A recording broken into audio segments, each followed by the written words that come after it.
Welcome, kids, to our second part of History Chapter 5 When People Rebel. The revolt started at Barakpur on 29th March 1857 when a young soldier, Mangal Pandey, refused to use a new Enfield pattern rifle. On 9th May 1857, 85 soldiers of the 3rd Cavalry at Meerut refused to obey the British officers. These soldiers were dismissed from service and sentenced to 10 years imprisonment. This incident sparked off a general mutiny, that is, rebellion by soldiers among the sepoys at Meerut.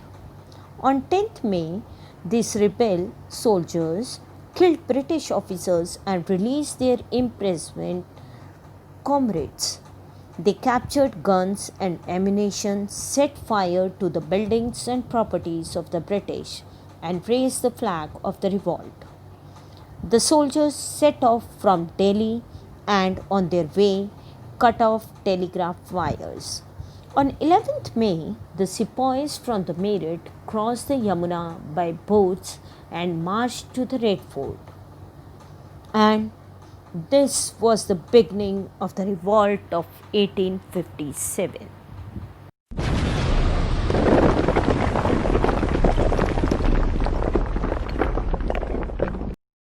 Most of the small rulers and chieftains who had lost control over their territories due to the colonial policies of expansion readily joined the confederacy under the leadership of the Mughal emperor.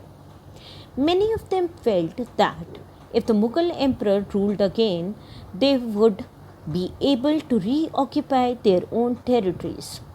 From Meerut and Delhi, the revolt spread to other areas in the north and central India. Kanpur, Lucknow, Jhansi, Bareilly, Gwalior, and Ara in Bihar became the main centers of the revolt. Bahadur Shah Zafar called up all the chiefs and rulers of the country to fight against the British, and this has inspired the rebels tremendously. In Kanpur, the revolt was led by Nana Sahib, the adopted son of the last Peshwa Bajirao II. He was assisted and supported by Tatya Tope and Azimullah Khan.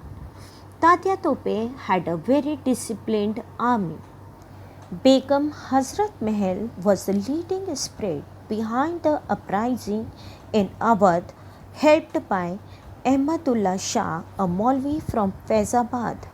In Bareilly, the rebel was headed by Bakht Khan. He continued fighting till he died. In Ara, Bihar, Kunwar Singh played a leading part in the revolt of 1857.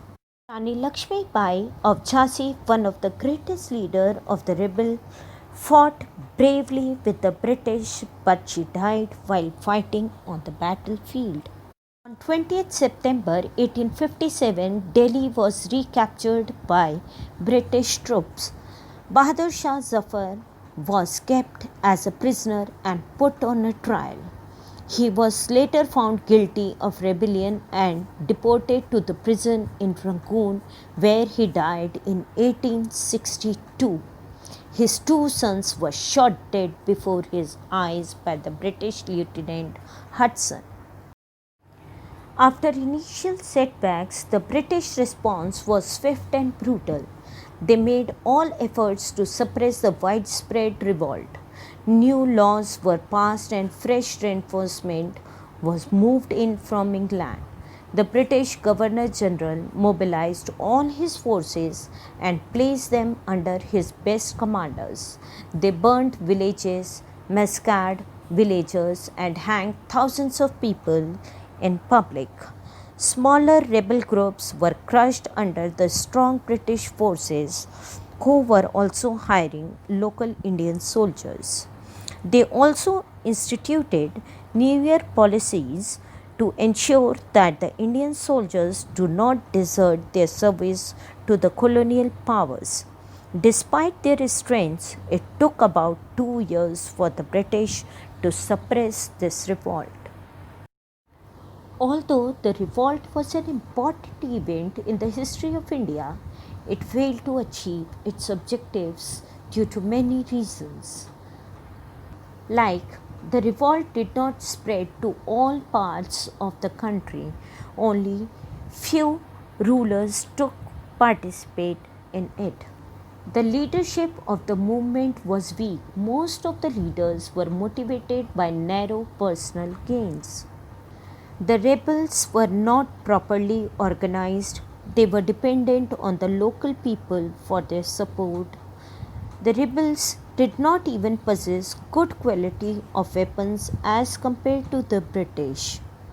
Certain sections of the society were loyal to the British, for example, Gorkha of Nepal, the Nawab of Bhopal, the Nizam of Hyderabad showed loyalty to British. Big zamindars and educated class remained hostile to the rebels. There is a debate over the naming the revolt. British historians have preferred to call this revolt as the Sepoy Mutiny. On the other hand, Indian historians have called it the Great Uprising.